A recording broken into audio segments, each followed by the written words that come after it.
Hello everyone and welcome back to my channel. My name is Betty and in this video I am going to talk about the books I read in September. I honestly can't believe that we are already in October. There are only 3 months left in this year. It's crazy, I know. But yeah, let's begin the video. The first book I read in September was Cross the Line by Simone Soltani, and this book is about Dev Anderson, and he is a Formula One driver, and he had a person who did his social media things, and she kind of messed up his whole image, saying that he has an STD, and now his team and his sponsors are like not very happy with him, so he needs someone to clean up his image. And then you have Willow, and she is Dev's best friend's little sister, and she is looking for a job. She just graduated, and yeah, she really needs the job, and Dev asks her if she wants to be on his team, and she immediately says yes because she needs the money and everything. But one small problem, and that is that a year ago they almost kissed, and they definitely have feelings for each other. But at the same time they have to keep it professional. So yeah, it's a little bit complicated situation. And then there is Willow's brother, Oakley, so Dev's best friend, and he kind of witnessed the almost kiss like a year ago, and he was like, no, this is not going to happen. So yeah, they are struggling. Dev and Willow are struggling. Should they keep this professional, or do they really want to be in a relationship together? So I'm not the biggest fan of Formula One racing sports, but the reason why I picked this up was, first of all, it's a romance. So I really love romance, as you know. I basically only read romance stuff, and I thought it would be cool to read a romance with a Formula One theme, because it was Formula One weekend. Everyone was talking about it, and I thought it would be cool to read something about that with that theme. Honestly, this book surprised me because normally I'm like a big fan of romance, and this time I didn't care about the romance part. I just cared more about the racing Formula One parts, which was like super surprising to me. Yeah, I found the parts about Formula One racing and everything, that world, very interesting. I just didn't care about their relationship.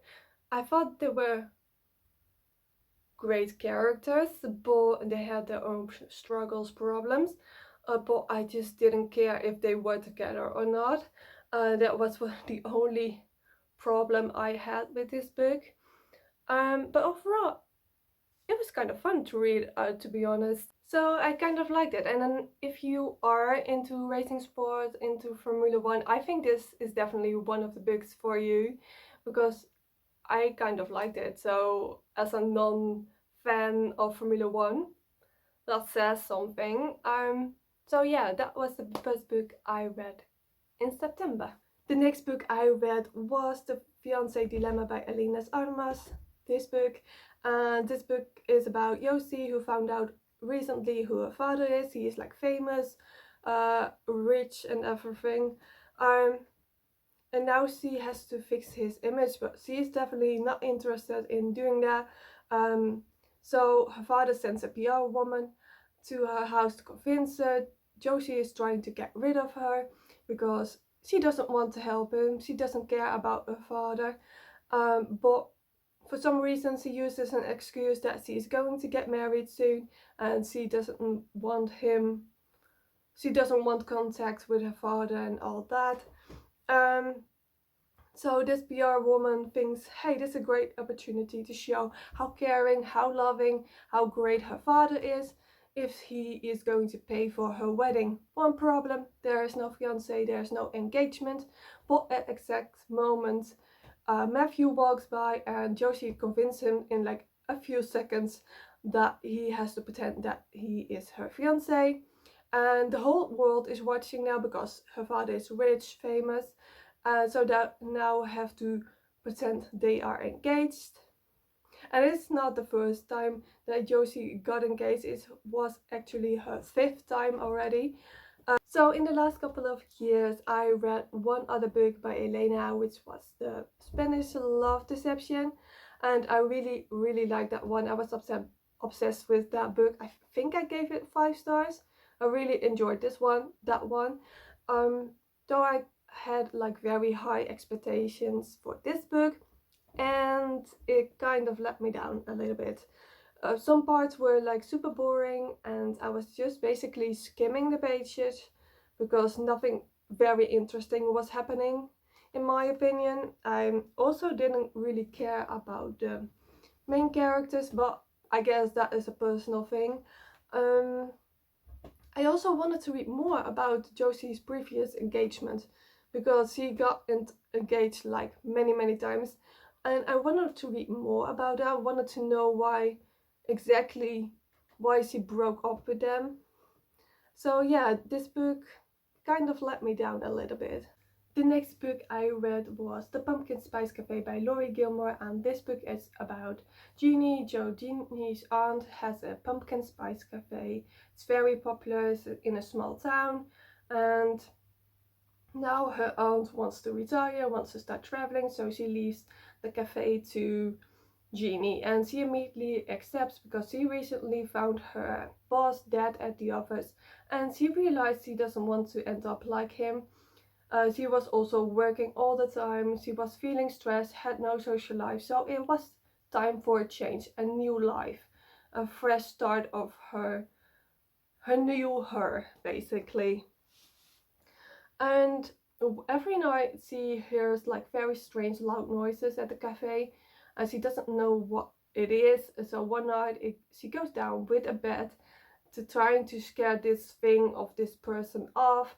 Um, but then she finds Logan, who is delivering some pumpkins to the cafe, and Logan is one of those guys who avoids town. Basically, he is not very social. He avoids town meetings, but since Jeannie arrived, he finds himself more often into town. He even goes to town meetings. So this was such a cute book. This is definitely one of those books you want to read on a rainy day in fall because it was just perfect fall vibes. I really liked it. I liked the characters. I liked the whole book basically because it was so much fun to read. I finished it in like less than a day. It also gave me like Gilmore Girls vibes because they had like town meetings, and Logan reminded me of Luke because they're kind of the same character. They're both grumpy, they don't like social activities and town meetings and all that. So yeah, they are pretty similar. And I also think it's not a coincidence that the author's pen name is Gilmore. So yeah, I can definitely recommend, and I can't wait to read the rest of the books in this series because it was so much fun to read it. In the last couple of days I read 3 books, and the first one is If You Give a Billionaire a Bride by Anne Einesen. And this book is about Everly, and she is in Las Vegas for business, and that is when she sees Cash again. She hasn't seen him in like many years, and when they were younger they made a pact. So if they were 30 and both single, they would marry each other. And after having too many drinks in Las Vegas together, they get married, and they only realize it the day after. But they can get it annulled because they are both in like a business deal, so it would look bad if they would get a divorce. So they have to stay together and pretend they are the happy couple. So this is the second book in the Aspen Grove book series. I think you can read it as a standalone, but personally I always prefer to read it in the right order. But this time I didn't. I had no idea that this book was a part of a book series, I always forget to check if a book is a part of a book series. So yeah, I read this book first. It was okay. I had a few issues though with this book. First of all, I think it must be nice to be a billionaire because Cash was spending a lot of money. He was buying a lot of shoes for Everly. I mean, it was a nice gesture, I guess, but he was spending money like crazy. But I had two like big issues with this book. The first one was they are both adults. They are both 30 plus. And they don't even know how to cook a basic meal. And I was like, that is so weird because every adult should know how to cook a meal, but they didn't. So I thought that was very strange. Second problem is that Everly has very toxic parents, and her mother doesn't want to work for her money, and she wants to chase rich men, you know. And Everly is actually helping her because she is paying for her mother's rent and car, which is ridiculous. And I don't think they ever solved that problem, in my opinion. They were just helping, enabling that lifestyle for her mother. So that was very strange as well. Overall, it was just an okay book. But after reading this book, I was in a mood to read something different. Most of the time I read romance, but this time I was just done with romance. I'm not really sure if it was because of this book or something else, but yeah, I don't know. I was just done with romance after reading this book. So the next book I read was They Both Die at the End by Adam Sapphira. So this book is about Matteo and Rufus, and they both get the call. And if you get the call, it means you are going to die that day. They don't know each other at the beginning, but they meet each other on this app called Last Friend, and they both agree to have one last big adventure together before they die. I wanted to read this book like years ago when it came out, like in 2017, I believe, but I never did. But it was a time to read it now because I was done with romance and I wanted to read something different. And I thought this book was going to make me cry. It didn't, which was pretty surprising because I cry a lot. A lot of things can make me cry. But it was still sad though, and it's kind of messed up that you get the call that you are going to die that day.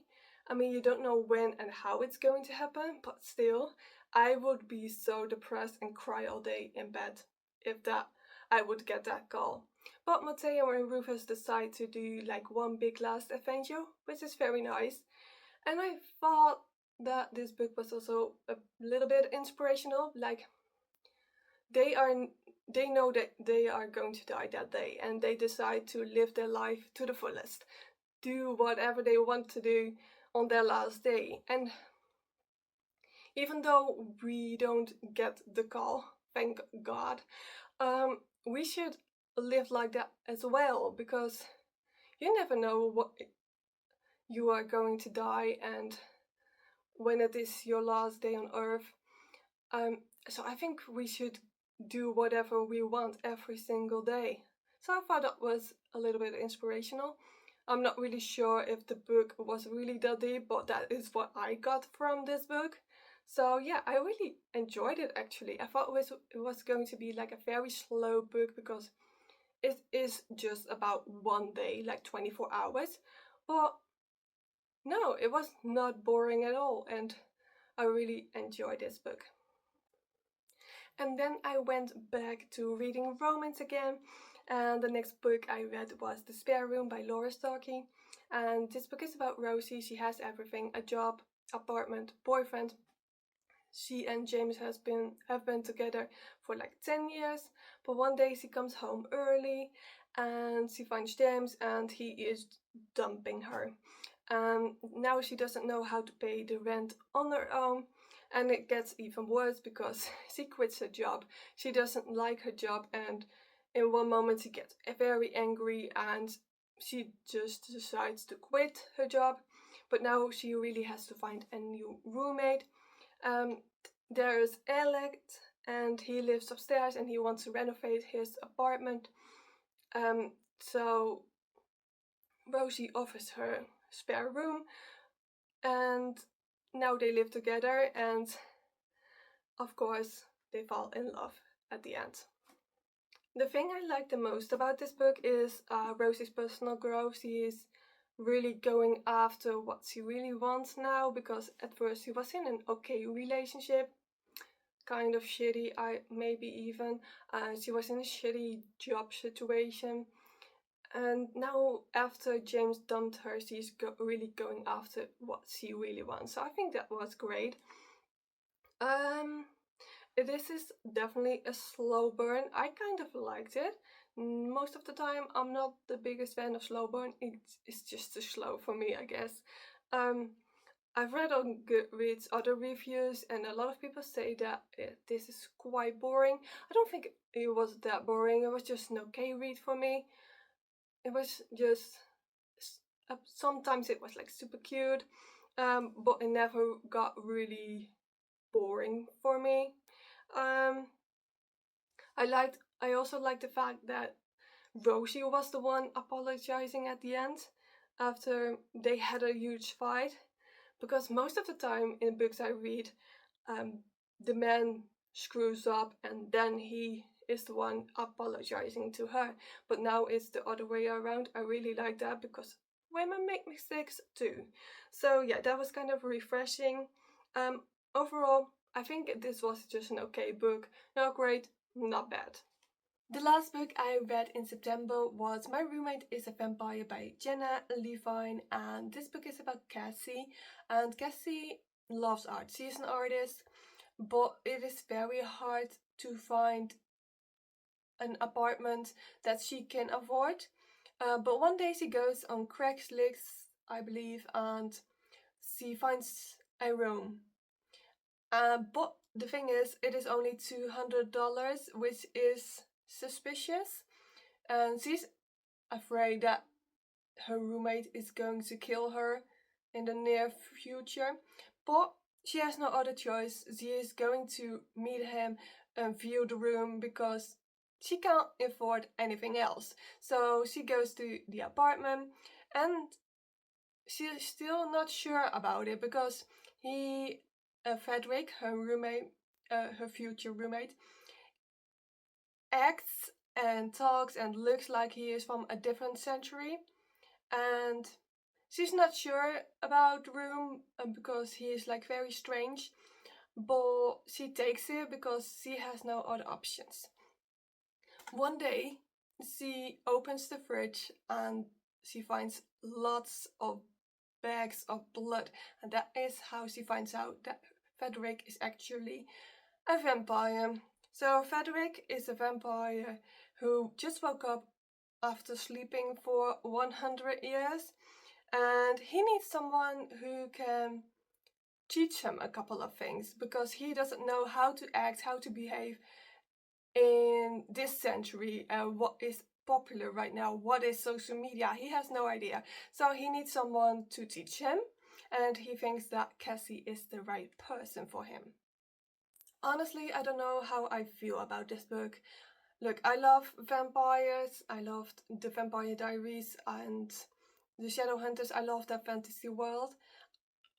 But honestly, I'm not really sure if I liked this book, which is disappointing because I had high hopes for this one, because I saw it everywhere on social media. But yeah, I'm not really sure because there were like some parts that were funny and enjoyable, like Frederick had no idea what social media was or how to behave in public.